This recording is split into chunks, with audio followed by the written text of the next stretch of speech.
Why retire when you're older? Why not just cash out in your mid-30s? Katie Donegan and her husband Alan did exactly that, binning the 9 to 5 at 40 and 35 years old after building a nest egg of millions. How did they do it? Alan and Katie join me live. Thank you very much indeed for coming on the programme. So, tell us how you... So, who bequeathed you £1 million in order for you to be able to do this, Katie? Who gave you the cash? I mean, I would have loved it if someone gave me £1 million. That didn't happen. We didn't start with anything. We didn't get a windfall. We didn't get a big inheritance. We were laser focused on creating a gap between what we earned and what we spent and investing that difference for our future. And yes, we did it very young, but these same steps can apply to anyone at any age. That's what we teach at Rebel Finance School.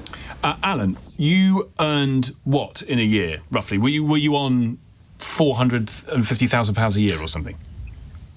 It depended. I started as a landscape gardener, then I got fired, then I started my own business. In my absolute best year, I probably made like 80 grand I actually got. Right, OK. So, like, I wasn't a multi-millionaire, no. But we kept our expenses down. We drove a tiny car, lived in a 2-bed flat in Basingstoke and invested everything in index funds. Katie, what was the household bringing in then? In the best years, what were you bringing in together? In the best years, probably the very best year was probably 200 grand for the both of us. Right, OK. And that was a couple of short years at the end when we were super laser focused on that. And we kept most of that because we kept our expenses very low. But that is a good chunk of change, isn't it? I mean, that is vastly more than most people will earn in a year, combined or on their own.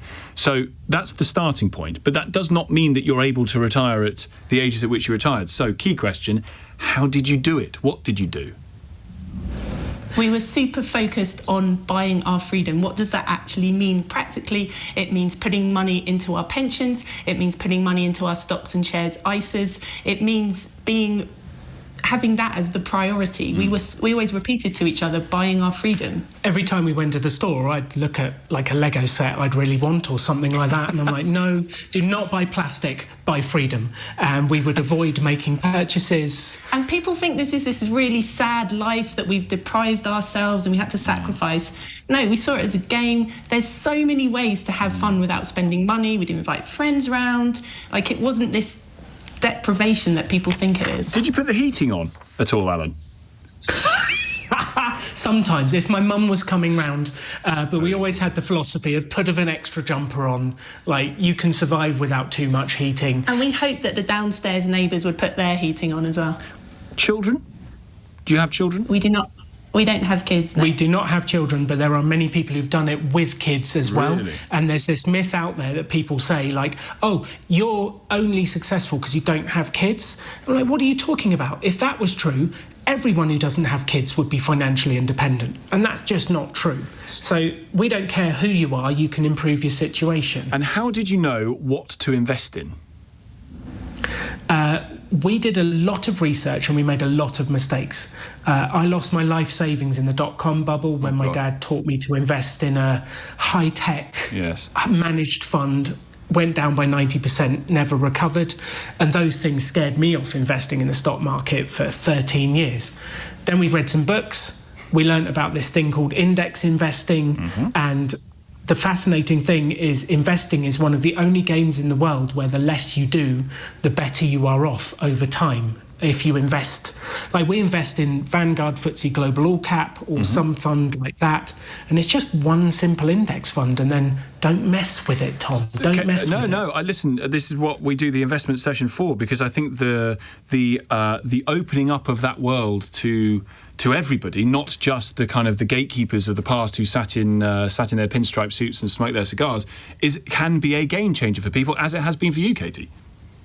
Absolutely. And the other thing that we really want people to focus on as well is looking at the fees that they have on their investment. Oh, yeah. And people might not really understand, like, what is a high fee? You see a 1% fee on your investments, that is going to destroy your pot over time. That is going to really, really hurt you building towards retirement. So we really want people to go and look, what are the fees on your investments as well? That's the only real way to decide what's good fund is or not. And conversely, normally you pay more for a bottle of wine, you get a better bottle of wine. In investing, the less you pay, the better it'll be. So save your money and pay less. So when did you cash out? When was the point at which you said, right, we've got enough, we don't need to work? How much did you have? Well, just to clarify, like, cash out makes it sound like we sold all our investments. We didn't do that. We kept them invested, just for the benefit of the listeners. Don't do that.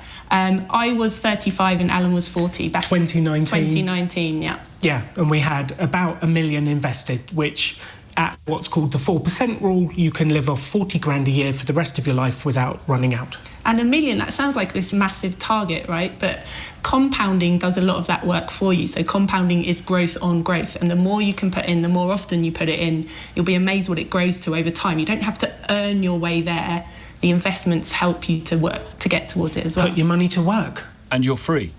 You can do what you like. And you're free. Within reason. Yeah.